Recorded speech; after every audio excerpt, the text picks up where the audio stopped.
Hello everybody. This feels so weird. I should not be doing this. Anyway. Hello everybody and welcome back to All About Steph 1 with me, Steph. It's been a while. I'm back. How are you? How am I? I'm good. Today is a very exciting day, not just because I am back on YouTube, but I am heading to an event by Williams F1 team where they are unveiling a brand new livery that I think is going to be used at the Singapore, Japanese, and Qatar Grand Prix later this year. I think those are the three races it's going to be at. Hi guys, it is Steph from the future, and full disclosure, this video was indeed filmed 2 months ago at the launch event in July, but considering this is the first weekend that we're going to see this beautiful car on track, I thought it was best to rehash all of the content from a couple of months ago, including all the footage from the launch event, exclusive interviews and all the fun that we got up to at the event. But first, I did a little get ready with me and an update on my life, so we'll start with that. I think we should start by talking about the 24 Hours of Le Mans.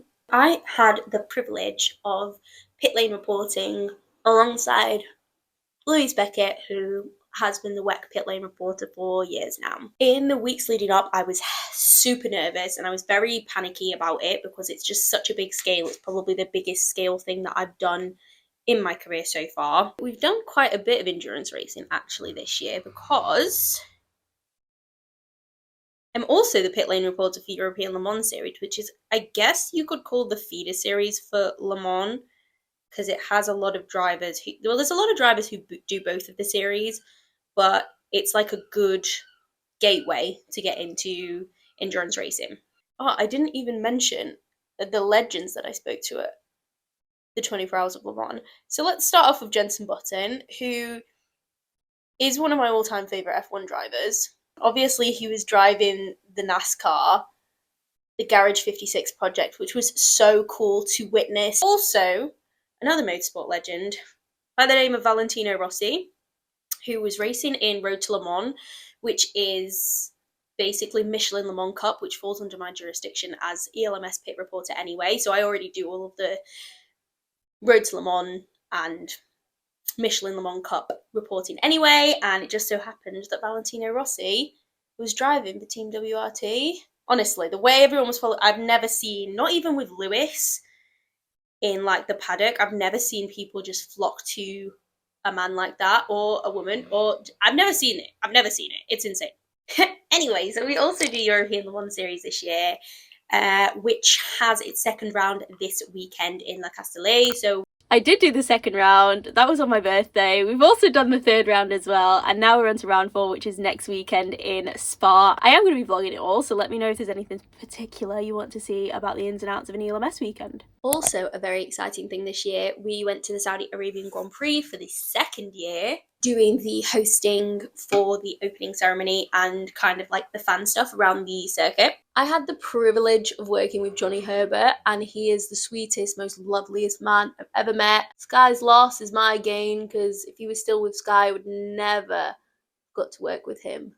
However, coming back from Saudi Arabia was a bit of a reality check for me, because I got back on the Tuesday after the race on the Sunday, and I was in hospital on Thursday for major surgery. I was having my gallbladder removed. I've been dealing with gallstones for I got diagnosed in May 2022 while I was finishing up my final exams for uni, and so I've been suffering for like 9 months or whatever when I finally had my operation. I had to take quite a bit of time to heal, and then obviously we got straight back into it with European Le Mans Series. It's been over a year since I posted my last YouTube video, and things are so different for me. I started off presenting, and I was presenting at that point, but now I'm a bit of a commentator as well. Now I've done my pit lane reporting. I just feel like I've got a lot of strings to my bow now. I've learned a lot in the last year of my life. I think we've done both eyes. It was at this point that I realised I was really short on time, so chop, chop, chop, and cut to the event.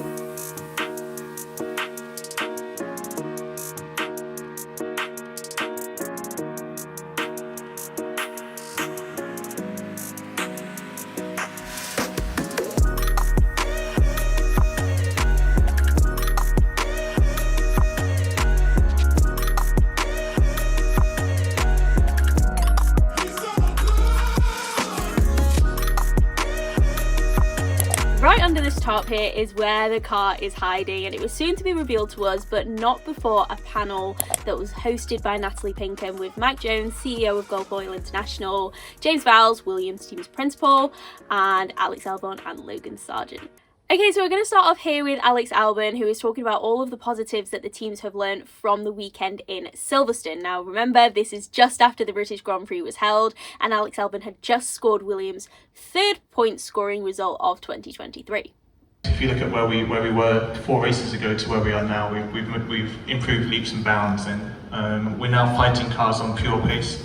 Fighting the Aston Martin overtook a Ferrari during the race was amazing, and hopefully more to come. Well, you did very well to manage expectations going into the race because you played it right down. You talked about reverse engineering and trying to understand where your pace came from.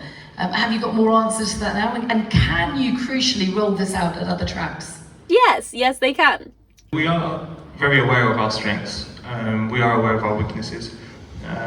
Nothing short term are going to give us, these immediate results, but it's exciting. It's exciting spending time with the team, doing the work in the simulator, looking at next year's car and seeing the direction it's going to go in. I think we're going to be in a better position as always, but the momentum is with us. It does feel like that.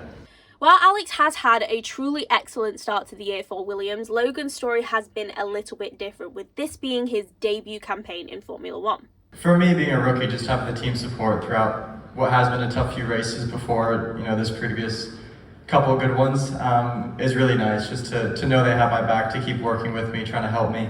And I think since we brought the updates to the car, it's felt really good, and especially in Silverstone, I feel like low fuel and high fuel, no matter what we did, every time we went on the track, it was in a really, really good place. And as a driver, that just brings confidence. You can just go and push it to the limit. And it's nice to see that our pace is getting better and better, and we have a car that we can really fight and compete for points with. So we've heard from Alex and Logan on Williams' on-track successes, but these two figures, Mike Jones and James Vowles, are very important forces in the overall Gulf-Williams partnership. And seeing as these are both two iconic brands in motorsport, here is their thoughts on the process behind creating this very exciting livery project. Well, I think the Gulf livery is really well known and it's iconic in motorsport. So, we thought we'd do it differently this time. We give the fans the choice, and thanks to the Williams team, they came up with 4 fantastic liveries. We all love them all. And if you recall, we did it as a sort of knockout in effect. So we had 4 designs, and then 2 versus 2 we eventually got to the final. So we're excited to see who the winner is, right? Absolutely. And tell us, James, about it from a Williams perspective and getting to this point.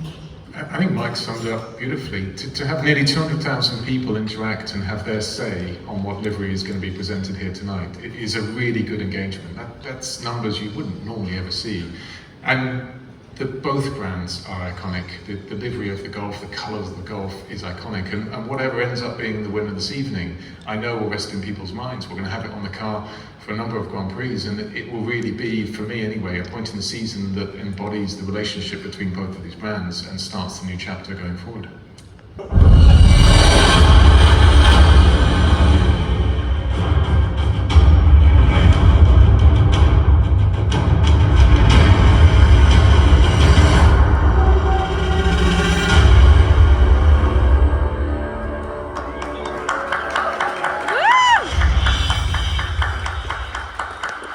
There you have it, Bolder Than Bold wins by the slimmest of margins.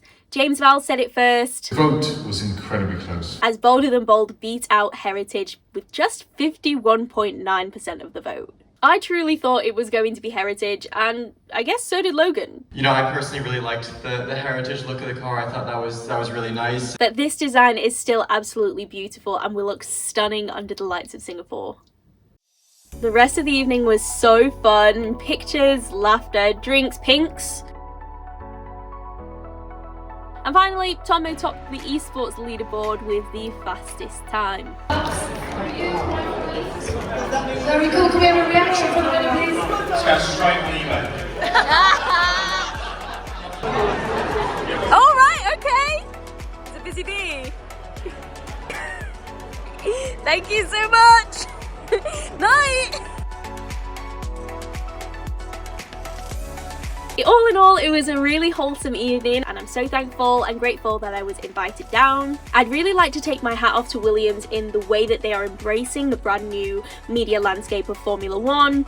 Journalists, content creators, personalities, all invited to this event because they all bring something different. It's not only this though, fan engagement is at an all-time high in Formula One, and Williams are really capitalising on that. Now James, remind me how many people voted? Nearly 200,000 people. So evidently this is a really successful project and a way to get the fans involved so they feel like they're a part of the team. And what was in the goodie bag? I'm sure you're all wondering. Well, first and foremost, a cap, which I have already used. And lastly, a golf poster,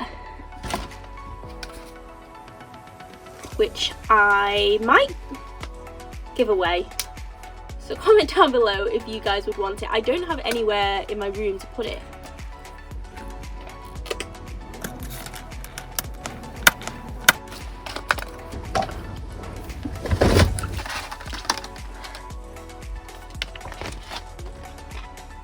This is beautiful.